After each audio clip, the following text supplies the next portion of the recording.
Thank you. I was asked to talk a little bit about some of the reasoning behind why we chose FAIR at TIAA and the things that we're doing with that.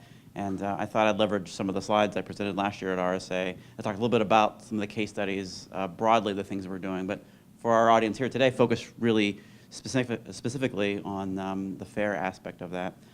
So I'll talk a little bit about some of the broad organizational trends that were going on. This would have been 7 years ago. They sort of they kind of had it with high, medium, low, red, yellow, green kind of stuff, and they wanted to find another solution for this. But it wasn't the kind of thing that they wanted to do in part. They wanted the entire thing to be done quantitatively. So we had some unique things going on at the time. There was a whole management change in the security organization. So we had some opportunities to do some one-time uplift in staffing, and we were very small at the time, but we knew that this one-time uplift was going to be incremental only and then flat after that. We knew we had several large acquisitions on the horizon. This was done several years ago, so I can tell you we bought a bank, we bought an asset management company, so our staffing levels had to be consistent even after those acquisitions had happened.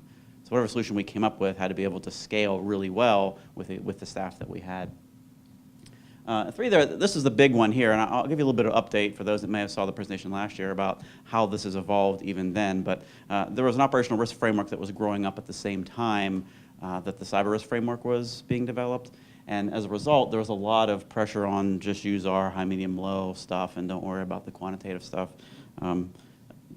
Bit of a spoiler, they're all off of that now. They're all onto the quant stuff now, which is really great. So it's been a very, very long, hard road to fight, but they're actually there now, so it's really good. The ones that left certainly made it easier. And then number 4, I think, is really kind of important. We had some regulatory pressure that was really pushing us towards granular risk assessments. They wanted to know, what are your highest risk applications? What are your highest risk server? What are your highest risk databases? What's your highest risk data transfer? Highest risk suppliers? And the organization wasn't content with just saying at a very high level, these are the scenarios that we find risky. They wanted to know that at the asset level, what we call resource level, a really granular component. So all these kind of things combined really pushed us towards building an overall framework, of which FAIR is the keystone too, that allowed us to sort of very articulately say, these are the risk and regulations that apply at an asset level. These are the control requirements that apply at that asset level. These are the risks that apply that we have to sort of think about allocating capital to prevent bad things from happening against. So those are where those kind of things came down to. And we really wanted to have this sort of rigor and justification for everything. And that's the word that I use a lot. When you think about integrating with existing organizational frameworks that have high, medium, low, and you have to pick one of those, what I always said, and these are little phrases and turns of phrase that I learned over years that helped me sort of integrate better with these organizations is, we comply with the overall framework, but we have a rigor around how we're choosing those things, and that rigor is using FAIR, and that's, and that gives us the backing to say and to assert positively that these are the way these things are. So this is really sort of the backdrop for where all these things came from and why we built it the way that we did. FAIR was a key component of that because it allowed us to justify those ratings, provide that rigor. Over time, we also, like Chris, sort of got into the model risk management function with this. So we had to build a lot of really interesting, it took us over a year. So I was really excited to hear that it only took you 6 months. So it was really, really kind of crazy. But what really came down to was when we began building these aggregate risk reports for board reporting and for all of our risk governance committees began seeing these kind of reports. I would say nobody asked for these things. We just sort of provided them. And a lot of what you do in quantitative risk management is you're providing products that nobody really knows are possible yet, right? And I think the FAIR Institute has gone a long way in changing that. But when you do this, you start to get attention of people and start saying, okay, so here's things that we're going to do. And we use this slide in particular to really kind of highlight things that were out of appetite. I was very fortunate to be able to get a quantitative risk appetite statement added into the enterprise statement, and I started managing to that. And the way that I went about it is I picked some ranges. Just sort of picked them. I just dropped some verticals here, and I said, well, here's a couple ranges of things. What do you guys like? And what we began doing is we started going through the various governance committees was people would look at this and say, yeah, okay, you know, $1 million, that's okay, or $2 million, or $5 million, and they would sort of try it on for size mentally. There's a lot of qualitative aspects to getting a good risk appetite statement. I have no idea what Jack's going to talk about later today, so I don't know if what I'm saying is heretical to any of that, but I guess we'll see, right? But this is how we went about it. It was very successful for us because it allowed us to sort of target the percentage of things and the number of applications that we really focused on.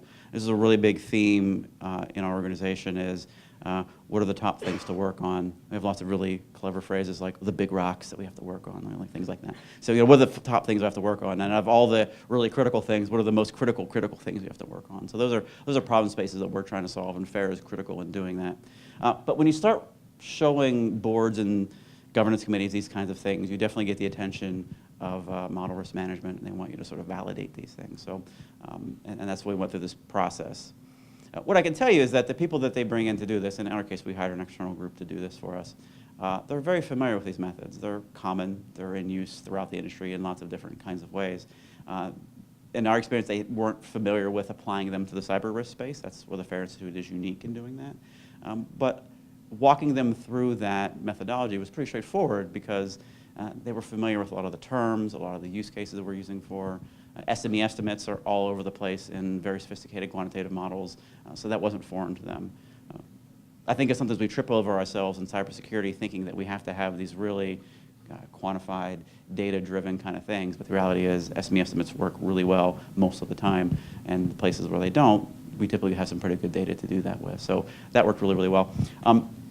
The update that I'll share with you is that this is relatively recently. There has been some top-down organizational pressure to say, let's just go ahead and find some good quantitative models for all the organization. And through some different turns of phrase and different connections, and people talked to somebody on my team.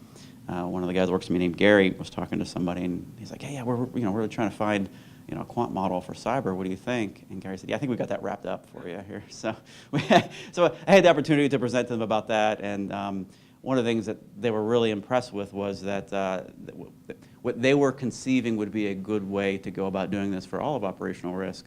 The phrase they used was that, well, this is what we have with FAIR is very much like a credit or financial risk model, and we're just going to do that because that's far more sophisticated than we thought we could pull off anyway.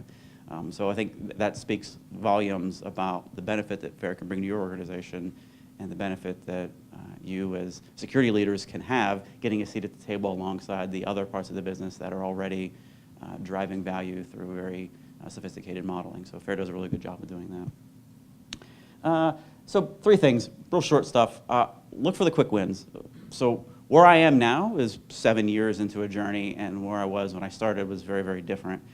So those beginning wins were really simple things like security exceptions, purchase decisions, control decisions. Should I do X, Y, or Z? Building plots and showing you here's the options and a couple slides to put some things together. Those are very, very effective to doing that. Over time, looking for better opportunities to grow and embed that in a lot of the decision making that the organization was happening. I would always say things like, well, if we want to be consistent in the way that we're making these decisions, we have to use the same model underlying all of it. Otherwise, we can't ensure that there's consistency between what one part of the company is saying and the other part saying when it comes to our cyber assessments. So that was really valuable in growing that slowly over time. Things like building it into Archer. Practice-wise, you have to make sure staff is trained and understood and understand the terminology that FAIR uses. It's slightly different than what a lot of security teams have, so I always sort of spend some time with a little bit of education when new people come on board to make sure they're all familiar with that. And there's lots of good resources that the FAIR Institute has for training and getting people up to speed on how to use that terminology, how to apply the model for some decision making. Steve mentioned that kind of thing too, where you don't always have to do all the quant stuff. Just simply looking at it as a function of these 2 things really is helpful that way, so that's always good. I think the integration with the organization, like I talked about earlier, is really helpful.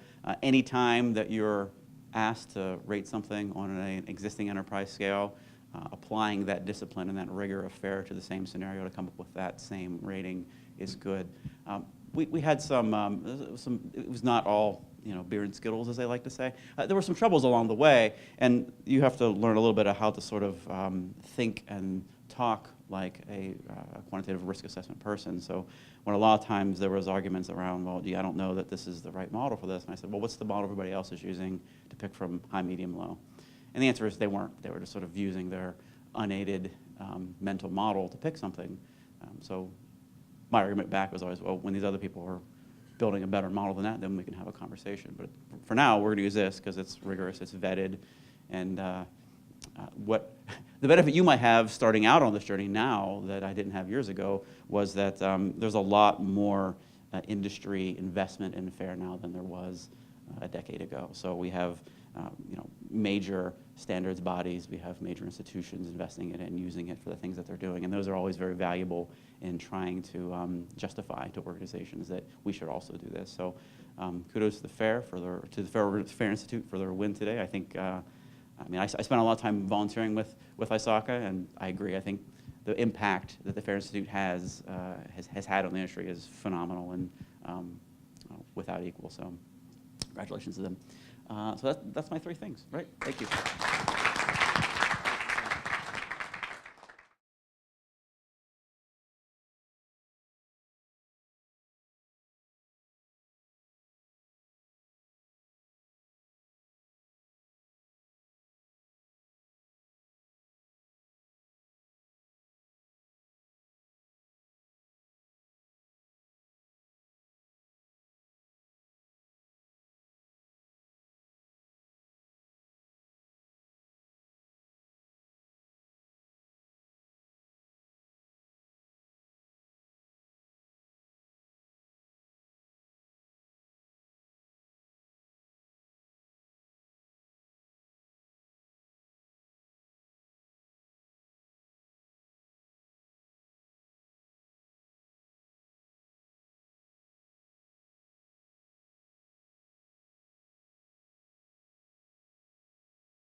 for us, a lot of the adoption behind FAIR was simply culture change.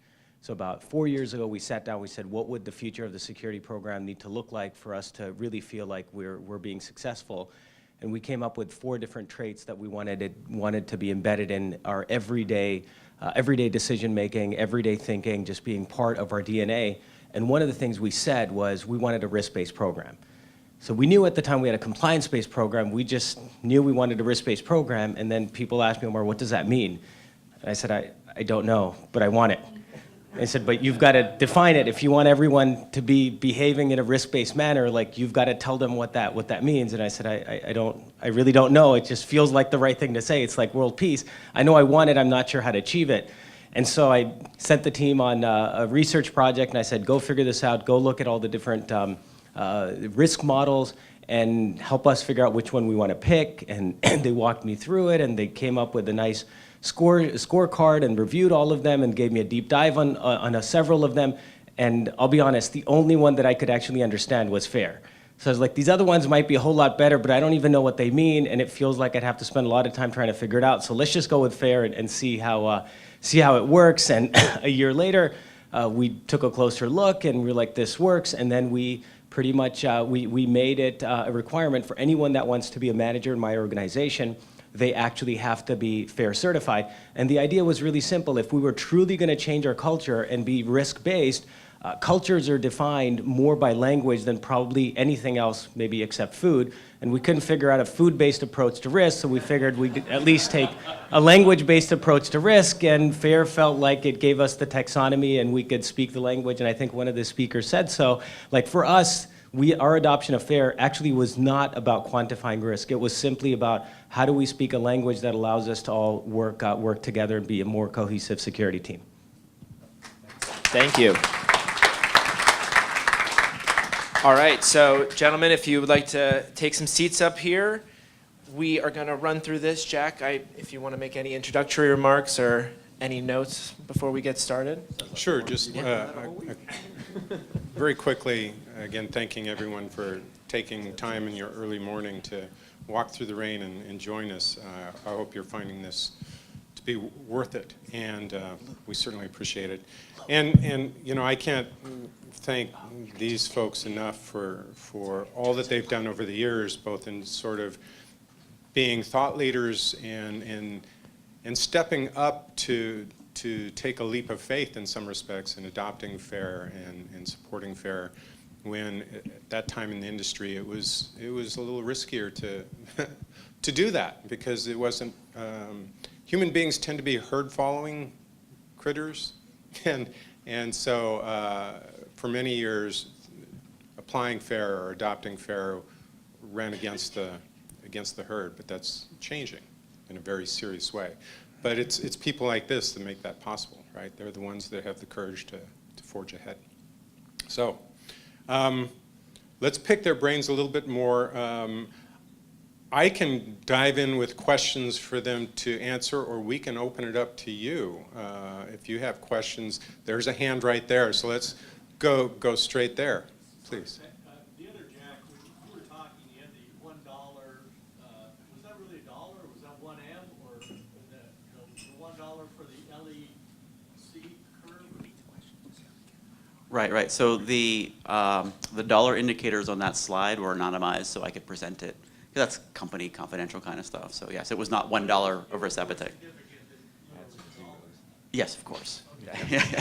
Yeah, when you're a large Fortune 70 financial services company, that's definitely bigger than that. That's totally fair. Yeah. But you know, I think part of it too is you have to sort of try it on. Like, so what works for us is almost irrelevant to your organization. Like, it has to be what they feel that kind of thing is. And again, I'm really curious about Jack's presentation later today about risk appetite. But I found that there's different parts of the company have different feelings about it. So small business units have their own feeling around what's significant for them.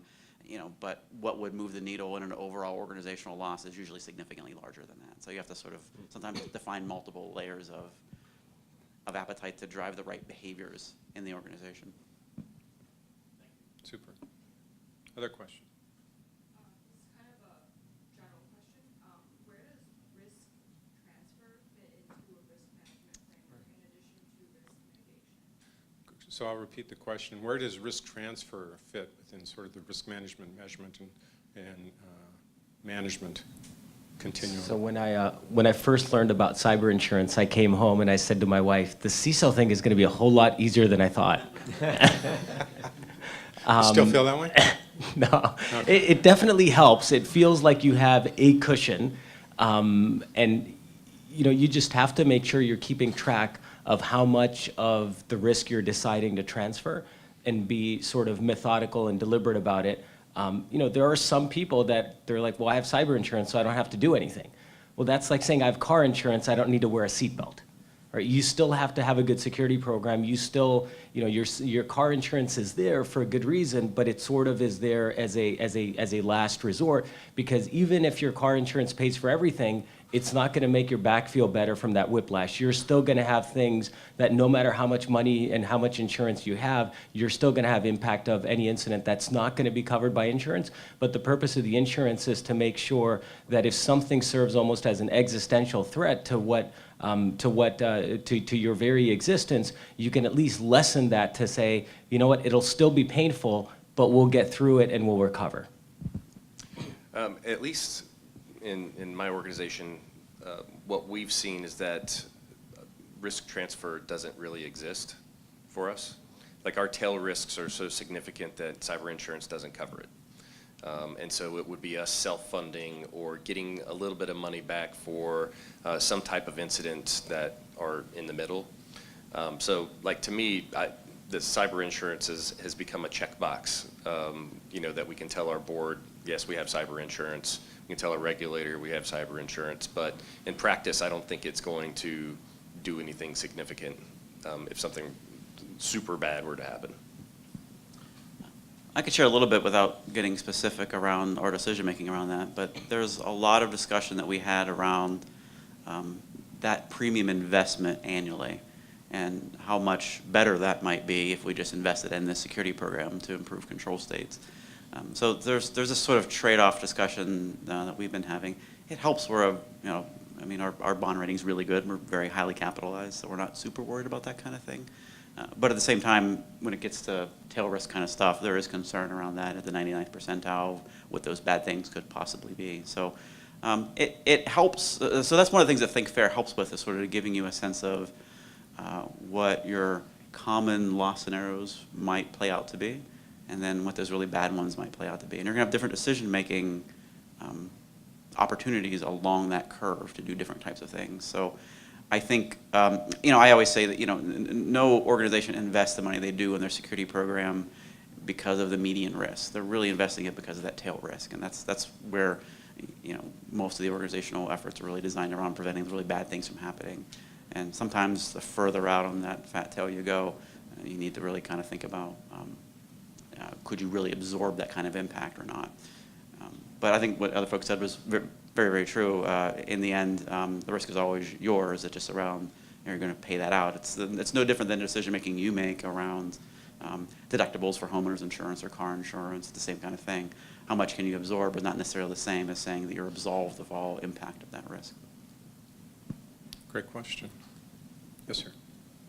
Question follow-up to that, actually. Have you, now that you're quantifying the risk so well, both in dollar amounts and also in loss expectancy, are you finding that maybe the flip side of insurance is when you're going to the business stakeholders, and Steve has given an example of you're making them sign the dotted line on accepting that risk, are you finding that the finance side of the house is then saying, you've got a quantifiable number and a quantifiable percentage risk, that becomes a contingent liability at that point that you actually need to kind of put on your balance sheet, right? You have to accrue for it, essentially, the way you would accrue for any other likely expense. Has it gotten, Jack, maybe you've heard of it becoming sophisticated enough where you're actually taking that contingent liability on the balance sheet for the expected loss? Great question. So summarizing that, being able to quantify your loss exposure in the cyber technology realm, a reasonable question that your CFO might ask is, should we be, adding that to our liability statement and accounting for that and reporting and capital set aside and that sort of thing. great question. I'll let these guys, dive in first, and then I'll, they may cover what I would say, but let's see what they have to say. I'll start. We don't necessarily do it as an accrual, but we do use it as part of our risk-based capital function now. So we are seeing us allocating money for that. Now, I think one of the things about that process, I've done that at a couple organizations now, is it's very humbling because we in cyber think we're the center of the universe, and rightly so, right? But when you start to see, what cyber impacts look like as compared to larger business impacts, it's sometimes pretty humbling to see where you are in terms of how bad the organization can take a hit. Insurance companies that get a really bad hurricane that kind of blow through, that's where their real concern is versus having to pay out some money for a data breach here and there. It kind of looks that way. But so yeah, I've seen some of that in financial service companies in particular because they have a lot of regulatory requirements for risk-based capital. Other companies not so much. I haven't seen that in our organization yet. I mean, the biggest discussions that we've had with finance is just in and around whether the average, loss expectancy in a given year is higher or lower than the premium of the cyber insurance that we have, which is kind of what I got to the question earlier. Most of our average loss expectancies are lower than the premium that we have, which means we'll self-fund.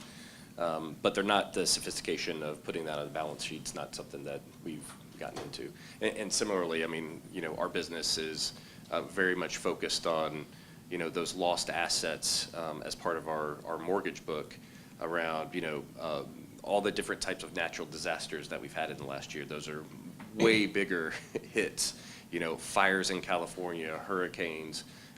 Those have much larger hit against our business than anything else. Yeah, I would echo that. I wouldn't say we're using it for, the risk-based capital. I think that's more of a banking operational risk, and that has a lot of requirements already built in. But FAIR is useful if you just want to evaluate the amount of cyber risk. You can actually basically set your loss event frequency to 1 and work on the magnitude part and try to figure out what that means and do some costing and whatnot. So I think it's very useful there. Yeah, I don't think we've looked at that either. Yeah, my own experience went back when I was first using FAIR at Nationwide Insurance years ago. I had a lesson very similar to what Jack was saying, where we analyzed a loss event scenario, and we, of course, in the security organization, were very concerned about this, $1 or $2 million exposure. And I went scurrying down the hall to talk to my executives about this exposure because back then I had hair, and so my hair was on fire. And they were in the midst of dealing with a multi-billion-dollar exposure due to a hurricane in Florida. And they were like, "Are you kidding me? Get out of the room." So it really is, certainly the exposures that cyber represent are real and important, and certainly not just monetarily, but there is sort of a broader context from a business perspective that we have to keep in mind. That doesn't diminish our value. It's just part of the reality in business, and we have to, it benefits us to understand that. And I learned my lesson years ago at Nationwide through that event. So great question, though. Thank you. Other questions? Yes, sir. Yeah, as part of implementing FAIR in the early stages, I spent a significant amount of time and effort with education. So with the business units, with my own staff, I'd like to get some feedback as far as what you've seen that works, the format, the frequency of educating the end user of that change, of understanding, being able to do better calibration, understanding what risk is now, the definition.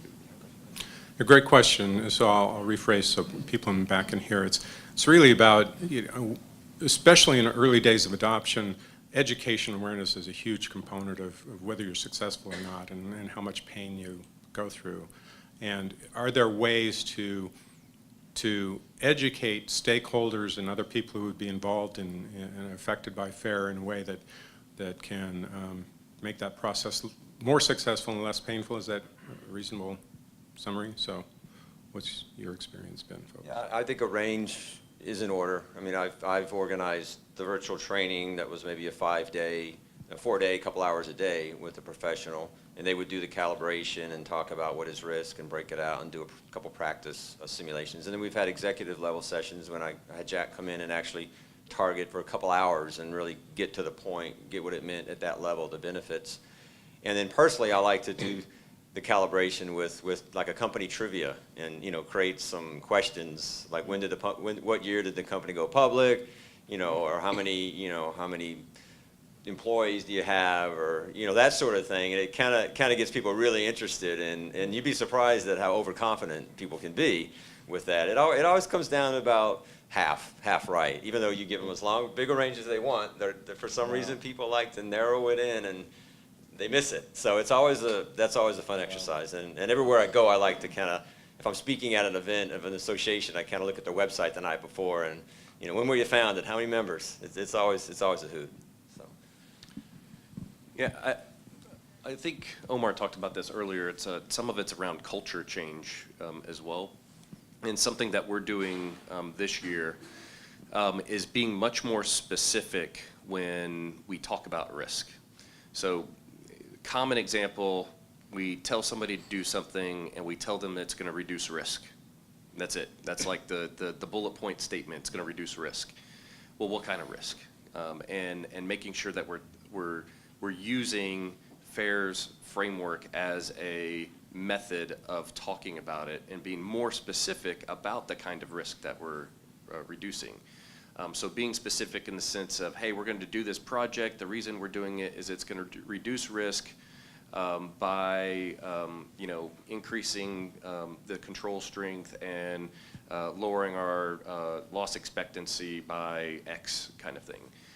And being much more specific around the scenario even. We're doing this because of the data breach scenario of reducing risk, or we're doing this because of the ransomware scenario, and it's going to reduce risk. And I think by doing that, at least my hope is that not only is it going to make people more familiar with the kinds of risks that we're trying to reduce across the organization, but that specificity is going to help in just getting that cultural change about talking about risk as well. Yeah, I would say that I think the way that I approach it is I don't assume everybody's going to need to have the same level of education and knowledge about FAIR. So there are parts of the organization that naturally get loss frequency and magnitude, operational risk, finance, like that. That part's easy because we fit very nicely with that. Other parts of the organization, especially like the security operations team, for instance, I also assume I'm never going to change the way they think about it. So I try and blend with their language as much as I can. So I don't use the FAIR version of vulnerability when I talk to them. I use their version of vulnerability. And I try to seek clarity around what we're talking about. When they say the word threat, I mean, do you mean like attack, like in the MITRE framework, or do you mean like groups of people doing attacks? And that helps them to sort of see where I'm coming from a little bit. But on the other side of it, where it comes down to like the calibrated ranges and that kind of thing, because of the volume of assessments that we do, we've sort of really narrowed that down to a smaller team of people that create those ranges with inputs from other parts of the organization, and then we reuse that over and over again. And that's how we've got the efficiency that we have in doing those volume of assessments. So that team in particular is very well trained in it and is able to elicit range data out of people better. But but it's not a widely used skill that we thought was necessary to operationalize the overall framework.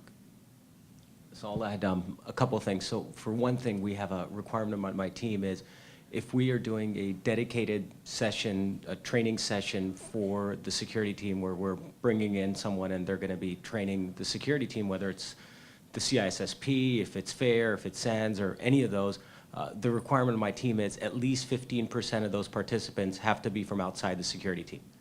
And we're going to pay for their training. And the reason for that is if we're going to drive the culture change and we want others to be able to speak our language, if we don't bother training them on our language and trying to create that common cohesive culture, it's just never going to work. And so we kind of have to put our money where our mouths are. And so we did the exact same thing for the FAIR training. We had Every time we've done fair training, we've had people from outside of the security team participate, and those internal stakeholders are sometimes surprised when we say, you don't have to pay for the funding, you don't have to pay for the training, we'll do it, we've got seats for you. In some cases, what we'll do is we'll even bring in people from outside of our organizations. In fact, when we did our last fair training a couple weeks ago, we were launching the fair chapter, and we really wanted to get more people involved in the fair chapter, and so we, I think, paid for about 4 or 5 people in the Pittsburgh area to come take training, and actually there's one person that came from New York. We said, we just want to grow the fair community. If that means we have to fund some of that, so be it, because there's going to be value. That investment is going to pay off if we have a larger community of like-minded people that are fair practitioners that want to work with each other, even though in some cases they may be our competitors. We want to do that. So that's important. And then, the second piece of it is just operationalizing it. So in the things that we do every day, how do we start to introduce some of that fair terminology, some of that fair jargon, so it starts to feel less like jargon and it starts to feel more like this is a pretty quick way of having a conversation in a meaningful way. And so as we looked at the reports that we were delivering, on a typical year, we do about somewhere between 200 and 250 risk assessments. We started to update that, and we said, let's just start with something simple. Let's not throw in TEF and vulnerability, and some of those get complicated and a little jargony. Let's just start at the highest level. So we broke our risk assessment down into, here's the loss event frequency side, and then here's the loss magnitude side. And that was something really simple, and we went and got feedback from the business, and they said, this makes sense. This is very logical. And I'm like, that's good, because that's kind of why we picked FAIR to begin with. Yeah, and I'd add something too from my experience. One of the things I found to be really effective was, focusing on senior stakeholder orientation. And they wouldn't go through full fair training or anything. It might be an hour or 2-hour sit down to explain sort of the lens through which fair kind of views the world. And one of the things I used to get their attention and interest and commitment was asking them essentially, it was a rhetorical question, but do you feel it's important for us to be able to prioritize well in our risk domain? And the answer, of course, is, well, yeah, and they want their money to be well spent. I said, well, this is a way to help us be far more cost effective as a security organization, and, being able to focus on the things that matter most. And where we focus, we're going to spend our money more effectively. Do you want to understand how we do that? And that was generally very well received, as you can imagine. And I would have a similar conversation with external stakeholders like our external auditors and regulators. And those were always profoundly effective at gaining support and never went south. So getting awareness and orientation at the higher levels, that trickles down pretty effectively. And then the other thing I'll say is the conversations you're having with colleagues, you may not have had the opportunity or have the opportunity to train the security or the network engineers or the app developers in your organization, that sort of thing. But as you have conversations with them and you use FAIR as the framework for the conversation, right? You don't upfront, maybe even mention the word FAIR, right? But just using the ontology as sort of a way to decompose the conversation and get clarity around sort of the issues you're wrestling with. One of the things I found to be, and it was entirely unintentional, sort of a happy accident, is after a few of those conversations, they have absorbed through osmosis sort of the rational view of FAIR, and you will find that they begin having conversations on their own that are FAIR-based, right? And they may not use the terms entirely consistently, but their mental models have been calibrated, and that's a huge step forward. So I think what these guys discussed are incredibly valuable approaches and ideas behind it, but it's almost endless, it seems, sort of the opportunities for instilling this in an organization. We have time for one more. Yes, sir. So does anybody approach the same model to migrating applications to the cloud? How do you quantify risk now that you have some sort of business value that comes into play? So how are you starting to push and pull, I guess? I'd like to hear your thoughts on that. Yeah, so to restate is, how would this be applied in sort of making decisions around cloud-based, migrating to the cloud or cloud-related security concerns? Is that fair? Okay. Yeah, I mean, we have, and I mean, what's great about cloud right now is that it's greenfield, so you can make sure that you're building a lot of things into place that you wouldn't normally have in your old 20-year-old network. Network segmentation, the right levels of access and those kinds of things. That historically, get bolted on, or you put some other security control in place to like cover up the underlying architecture that was never there. And so what I've found, at least in our work, is that the control strength in cloud is significantly stronger because you're building it in from the beginning. And so when we've done our assessments, everything looks really good, or as good as cyber risk will ever look. Anyone else? Yeah, I remember doing fair assessments on this exact problem 10, 12 years ago, and it does uncover the need for encryption as a solid control in that space and key ownership, because those are really the key controls that I think were unearthed then. And even now, I mean, I think the perception of this has changed quite a bit. I was having a conversation with one of the big four about virtual voice assistants for authentication. They're like, oh, just don't do it. And I said, well, surely 10 years ago, you in this very same seat was telling us not to move to cloud, but here we are now doing this. So, and I think that's part of it too, is they have this sort of embedded a bias against new things sometimes. So I think FAIR helps really sort of unearth that foundational, okay, what are we really talking about here? Are we worried about, are people making mistakes, or are there people making mistakes? And what are the control opportunities here? How much purchase does encryption buy us in terms of mitigating risk? That's a really important kind of conversational piece to have. I like Chris, I've never found it to be a difficult decision. I think the operational gains by moving to cloud are significant and are probably going to move everybody there if they're not there already. But I think it also helps alleviate concern that organizations may have around how much exposure do we have by doing this. So I think it's certainly a tool that can be used for that. I think the specifics are unique to each individual organization and the data types and the quantity that you're moving there. But yeah, I think it's definitely an opportunity for that. Anyone else? Okay. So that's okay. I'm going to go out on a limb and say one more question. I'll get in trouble later.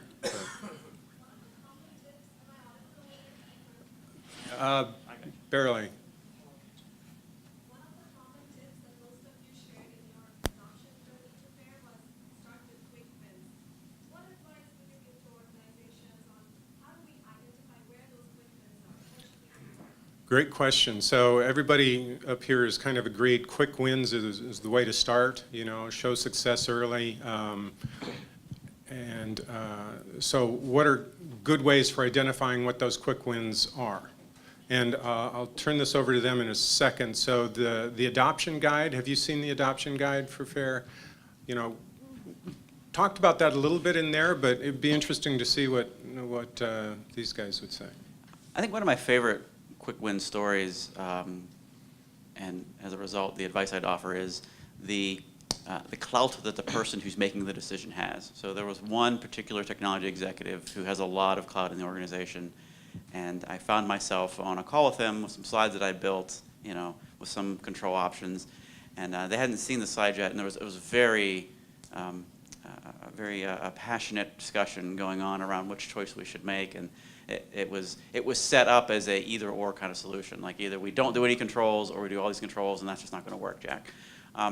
And he came in pretty hot and heavy, I was taking a lot of incoming fire at that point. And then we got to the slide. I was like, oh, well, here's the choices. Here's how I analyze it. Boom, boom, boom. 3 choices. And he was like, oh, I choose the middle one. Let's just go with that one. Great. And then afterwards, and I screen capped it from my own personal files, I had this little IM from him saying, oh, great job. Sorry I was so mean to you, blah, blah. It was perfect. So, I mean, I think you have to sort of find that kind of like, yeah, exactly. You have to find that kind of win like that. And sometimes it depends on the political clout or how much turmoil a particular decision has. Those can help very quickly resolve problems. You started with the wrong slide. I probably did. I think my quick win story I talked about earlier, you know, what I found in just collecting some of the early data, even before you do any analysis, you can start using some of that data in how you speak to other folks across the organization. So if one of the big concerns that you have in your organization is a data breach, then go talk to your privacy folks or whoever has that credit monitoring and notification, because that's a, you know, a contract that you have that you will be using if you have that kind of incident. And it gives you a lot of really powerful information. You know, I think the industry benchmark is like between 3 and 10% of uptake on that. So you can very easily get a you know, the lower bound range of something, and you can start using that. Hey, this is lower bound. It would be more than this, but you can use that to start guiding some decisions. And I found that to be very useful just in conversations across the company. Yeah, maybe another avenue would be just pick a high severity audit finding and see what that means, and, you know, ask the person, you know, what's the risk, you know, who put it in there. This is an old trick I've seen done going way back. You know, you put them on the spot. I was put on the spot as an auditor, and I thought I was really cool. You know, I sit down with the CIO and all that, and she said, well, you know, what's the risk here? You know, it's not doing the standard is not the risk. So maybe just trying to turn that into something, you know, educational, and you know, it may actually be better in the future. You may get less high-rated findings because they maybe are really high severity. So that could be a quick win, maybe that. And my experience has been 9 out of 10 high-risk audit findings are not high risk when you do the analysis. Can you talk to my auditors? Sure. Just kidding. I would agree with that statement. You know, we looked at, should we apply FAIR to help us prioritize new security initiatives? We thought we were doing that already well. We didn't apply FAIR to it. That wasn't going to be a quick win. We looked at, can we leverage FAIR to revamp how we're doing board updates? The board was happy with the updates. Didn't feel like applying FAIR would be a quick win. We looked at, is the business too willing to accept risk? Should we leverage that in how we engage with the business? We said, nope, the business seems to be appropriately risk averse, not too risk averse, not too risk aggressive. And so we said, doesn't feel like that would be a quick win. For us, our quick win ended up actually being employee engagement on the security team. So 3 years ago, attrition on the security team was very, very high. We needed to demonstrate to the team that we had a vision, that we had a path, we were transforming, and we needed to do something tangible. So bringing in the team from the FAIR Institute to come in and do training, for them to see that the way that we were showing up and talking was changing, that's something that happened in 3 or 4 months. That happened to be our quick win. So my recommendation would be, whatever you pick, don't do it because it's easy. Do it because you know that it's going to have some impact. Thank you.